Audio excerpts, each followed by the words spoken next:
without necessarily being there probing your experiment with a Geiger counter or something.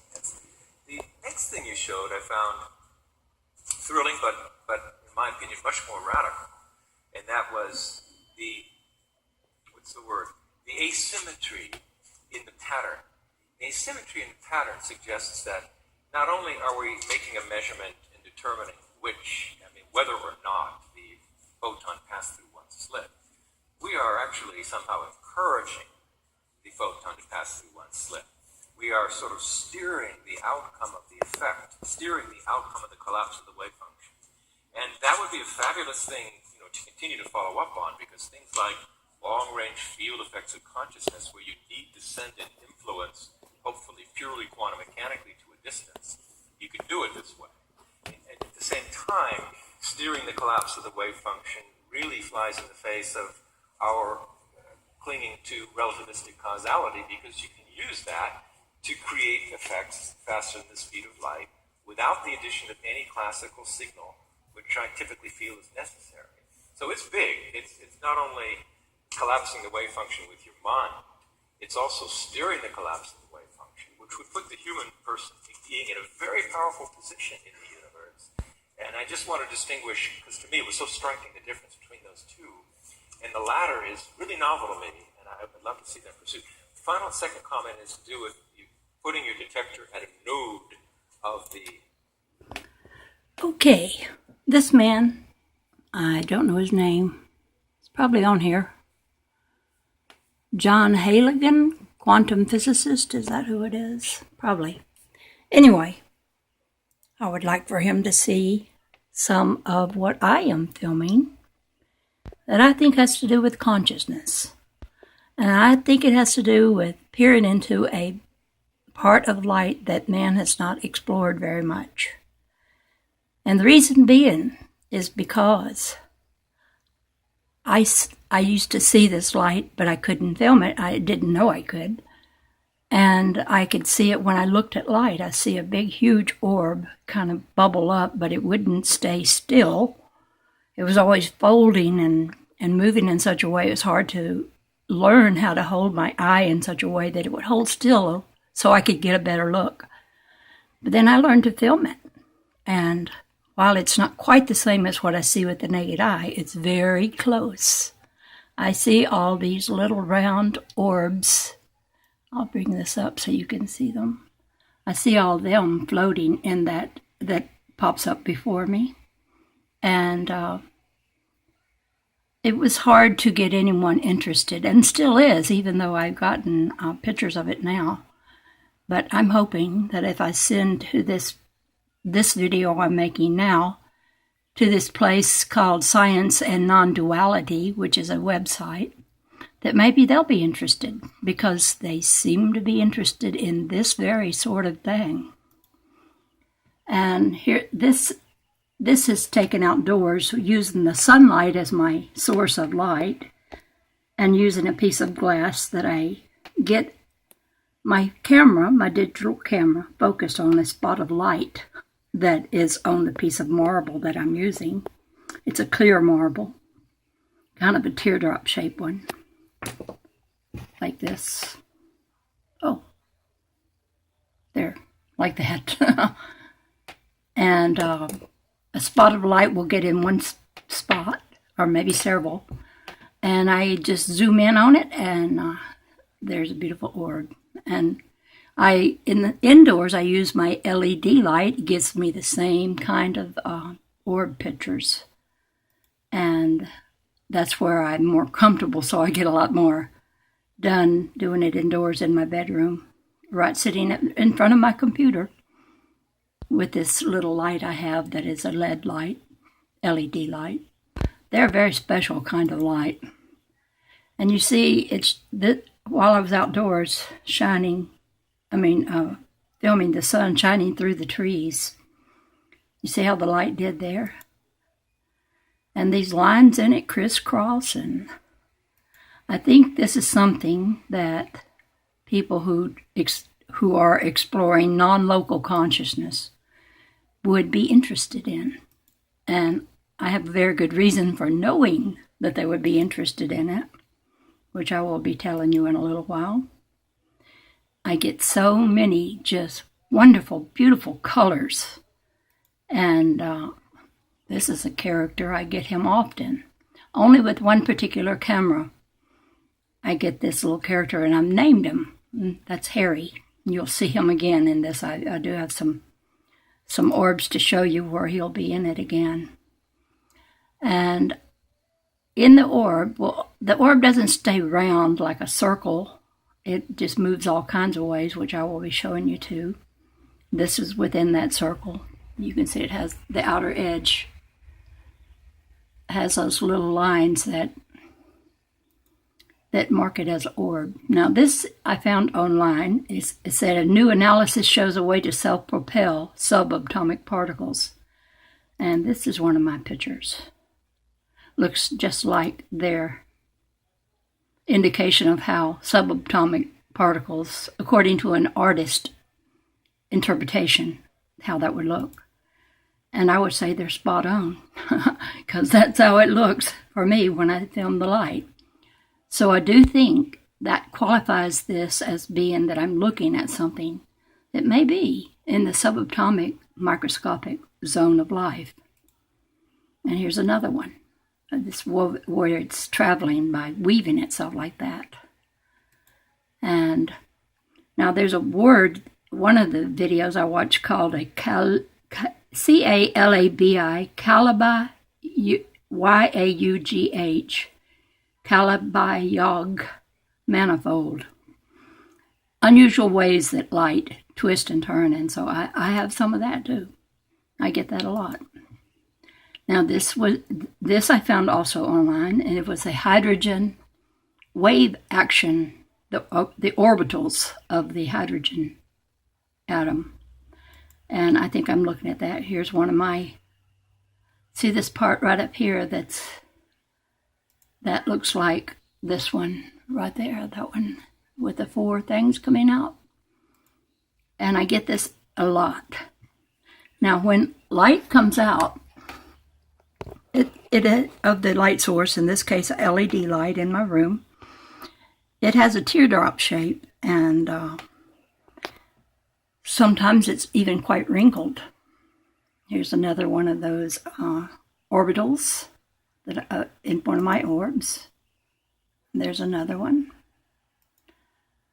And sometimes in the orb you'll see something strange, and there's just no telling what it is. I couldn't even venture a guess as to what this looks like. I mean, I know what it looks like, but I don't know what it is. It looks like the tail of some animal or something. This is the little orb. After it comes out, it turns into a traveling little orb that travels by stretching and reproducing. And you see it stretch here. And it just moves all kinds of ways. And it does this little thing where it makes a second orb come out of one of these at either end, and it tosses, according to my use of the camera, I can move it this way and that, and this little part in the middle will go in one side or in the other side. Now I'll be showing you pictures of that. See how it's gone into one side there. And the orb is already showing the colors and luminous trails that it leaves behind. And this is the orb on its side. I've only gotten that one time, seeing one on its side. Sometimes there's several spots of shiny light, and so it gets several orbs, and they don't stay still. They're constantly on the move. They fold up, and well, you can see what all they do right there just by this picture alone. And see how they stretch and get colors in them and lines. And that's another picture of it, and here, and here. And I think, I don't think there's anyone showing examples of this. I've looked under Google Images, under every kind of thing I can imagine, to see if there are any pictures of light doing things like this. Oftentimes when it first comes out and it's a teardrop shape, it'll have a lot of color in it, and sometimes not. sometimes it'll come out and it'll be all folded up. And then when it goes a little further out, it gets full of all kinds of beautiful colors. And I will be this will be interspersed with beautiful colored orbs, because as I was making this list of orbs to show you, I keep coming across them, and I said, oh, I got to show them this one. Now, this is one of those little Calabi-Yogg manifolds, I think. I can see this one with the naked eye, only not so colorful and not so still. That's the advantage of taking a picture. And you get the motion, you get the color, and you get it still, so you can really look at it before it's gone. I have taken a few videos, and I will show you a little bit of one right now. I call it Trip into Light to Follow a Fractal. And see, this is like the still pictures, only this is moving. This is a video in real time of how I caught the orbs looking this day, which makes me think that they look very much like, I'm going to make this a little bigger so you can see it better. They look very much like a fractal, like a light fractal. I mean, it just kept going on and on and on. Any which way I moved my camera, there was more of it doing this same sort of thing. And so I will show you how it looks to film this. And you can see there's a lot of levels. And of course, I'm filming off of my screen right now, but don't pay any attention to the Newton rings that show up in there. Sometimes I can get them to not show up. Let me get a little closer. They're still there a little bit. So this day I just took the best video of how I could just go into that lighting and capture all this color. And this is in the empty space all around us. I think we're in some kind of primordial soup, and that it is intelligent. And this is the most exciting part, it can communicate with us. And I think I've received a communication that in the form of writing into a file that I have in my Google Drive, which in Manifestation 103, I read that file. What was put in there was a message to me. It had my name in it, and it said some things that nobody knew that I thought about what I would like to manifest. So nobody gets on my computer anyway, but the thing is, this was a being that could write into a computer program. And that sounds pretty exciting to me. And one thing they wanted to do was to give me the information about what I'm filming, about something I'll be showing you on the other screen, that are called my curved line balls. Things that I call curved line balls that I'm seeing in the orbs. And what they are is exciting, and this is why I think the people there that I mentioned at the beginning, I think they would like to hear this message, because they plan on giving me a bigger message that will be an explanation for scientists. How it could come through me, I don't know. I thought, I would have to have some knowledge of that.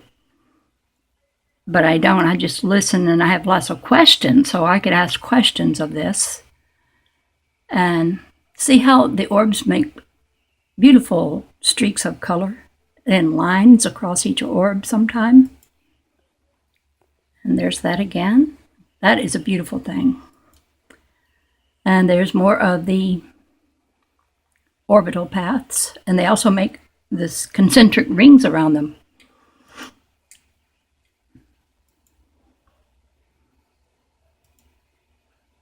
I'll show you some of the kind of ways that lines of light meet. And then sometimes there's this glob of something that looks like little colorful bubbles. Here's another picture of it.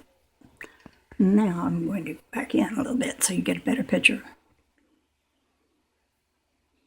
And I'll show you over here. This is still running.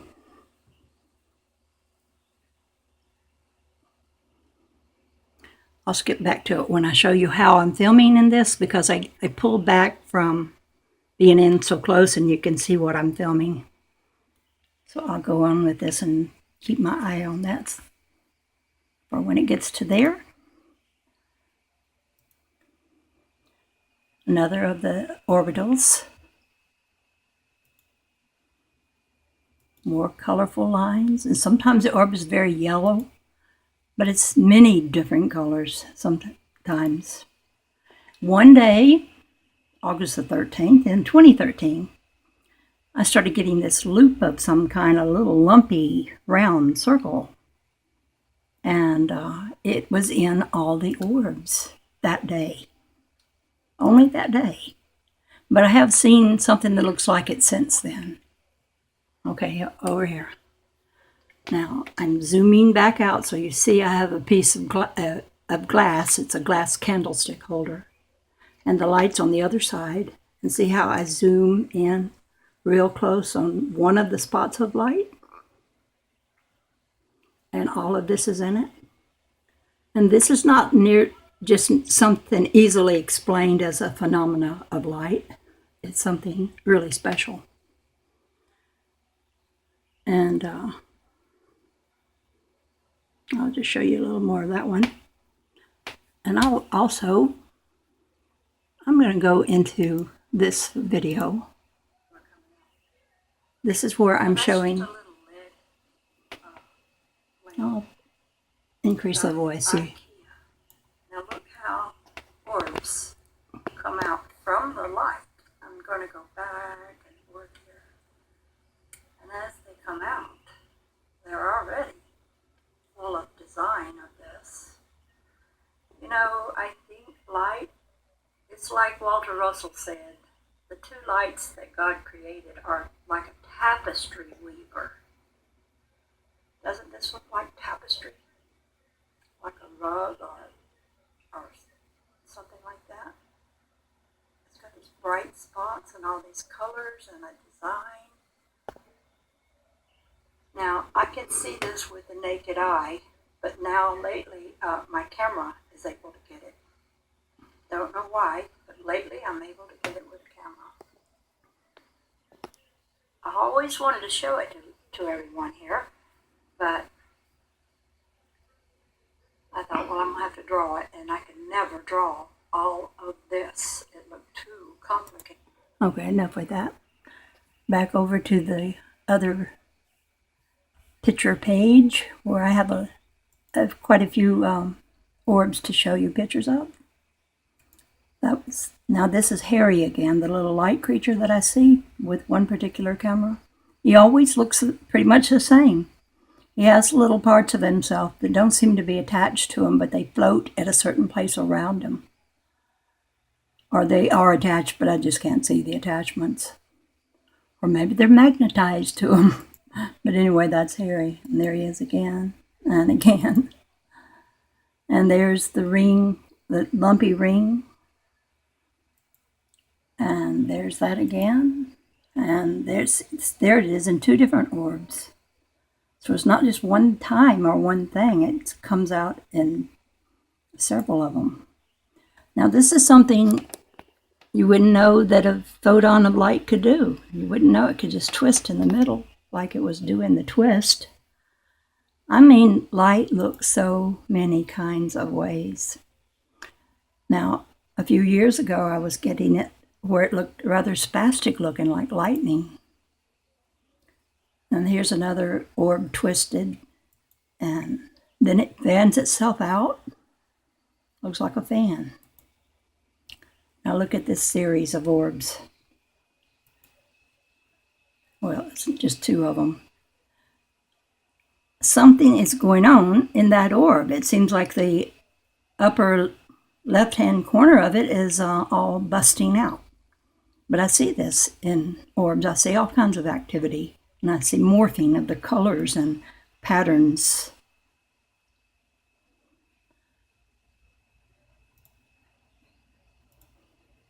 And then I thought this light looked like it folded itself up into a diploma.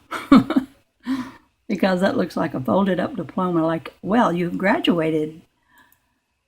And then light can look like this, like it's going to make a cup of itself, and like it's full of seeds. This looked like the side of a building, looked like brick and maybe some woodwork. But this is an orb. Another very colorful one. This one looks like it has a cave in it. A folded up orb, rolled up, or maybe it's more than one. It probably is. I want to read to you what this one says. It says, God is not a great being outside of you. I gotta stop my other video. I call it a train. When I was filming it, the trains are always coming by. God is not a great being outside of you that you are going to bring within and then present to the world. God is that power which is generated and exhilarated by your own thought action. It is true that this power is within and all about you, but it is inactive until you think of it and know that it does exist. Then you see it flowing forth from you in limitless measure. You present it to the world, and the world is benefited by your presentation. You yourself must present the accomplishment by putting forth the driving force of all good, God your Father, the power to accomplish, behind every thought and act.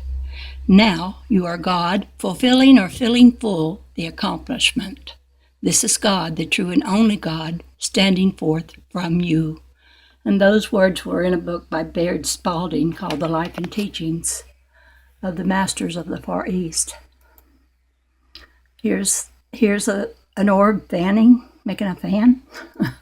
It does so many things, and here it is folding up. Well, I wrote this as kind of poetic. After looking at so many orbs, I said, oh, they will morph and commingle, drop colors and take on colors, fan out and create vortex, some video on my other. Living with metastatic breast cancer, which is breast cancer that is spread to other parts of the I'm so sorry. And you were able to kind of I've got to, prescription eyebrows with an I've got to close some things. menopausal women with hormone receptor positive, HER2 negative metastatic. There, I got the one that was open. I did not want that for a background when I'm reading my poetry. Oh, they will morph and commingle, drop colors and take on colors, fan out and create vortex patterns, become very round and often oblong, look like a worm as the light moves, and then look like fabric that is in great sweeping folds. Oh yes, it is grand what all they can do. And I think I have only seen the beginning of light, dancing and creating and becoming. Those were my words. And you see in this, there's a little X. See that little X right there in the center? What that is going to be very fun to tell you about. And I will tell you when I get to the pictures that show it. But look, this is an orb traveling like it's crawling. See how it's moving? It's like its body can just do anything. It can look like lace. This is actually light looking like lace. And look at this one. I've only gotten a picture like this one time. And I thought, wow, that's really odd. Kind of spooky looking. And look what can be an orb. In this, it looks like it has film in it, you know, or something like a film that would go in a projector. And sometimes it gives me the most fluorescent colors and unusual arrangement of colors. In this particular picture, which I like real well, the orb moved in such a way it looked like a book.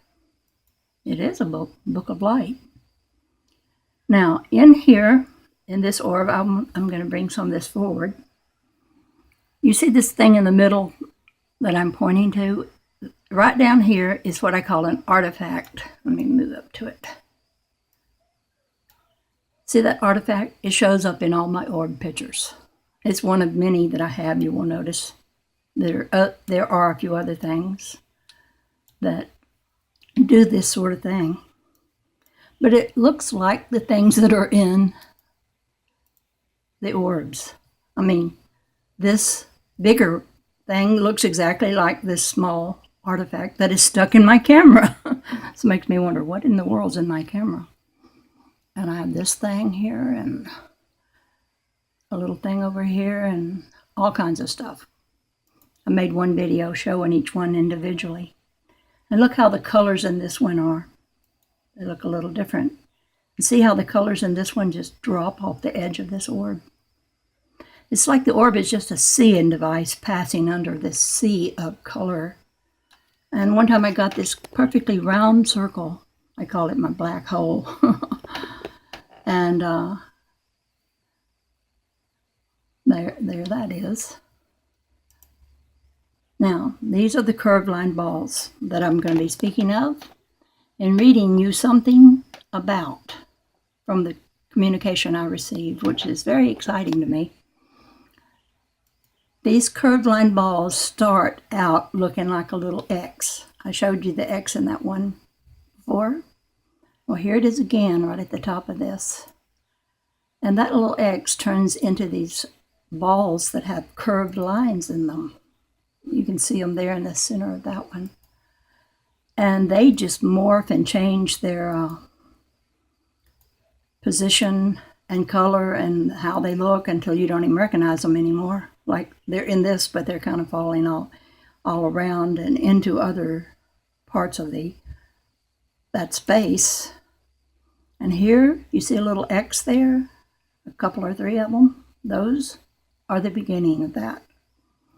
And at first, they're like a black hole, because I have discovered that if I put my saliva onto the piece of glass, I will see a black hole, and I'll see it dissolve because it's water, and it just dissolves and leaves this. It leaves the little X. And then the X turns into the curved line balls. So I'm thinking, well, and there's some curved line balls already formed a little bit more up in the top part of this one. And there's where there's 4 of them. And there's where they're being pinched off, and there's a hole right beside it, like one had just started to form there. And that's what the black holes pretty much look like this. And that's when I put water or saliva onto the glass. And here's some more formation of the curved line balls. And that's one of the parts of the formation of it, and that one. And then they do rather strange things once they get very much formed. They start doing things like this. Don't ask me what that's doing, but that's what it is. Sometimes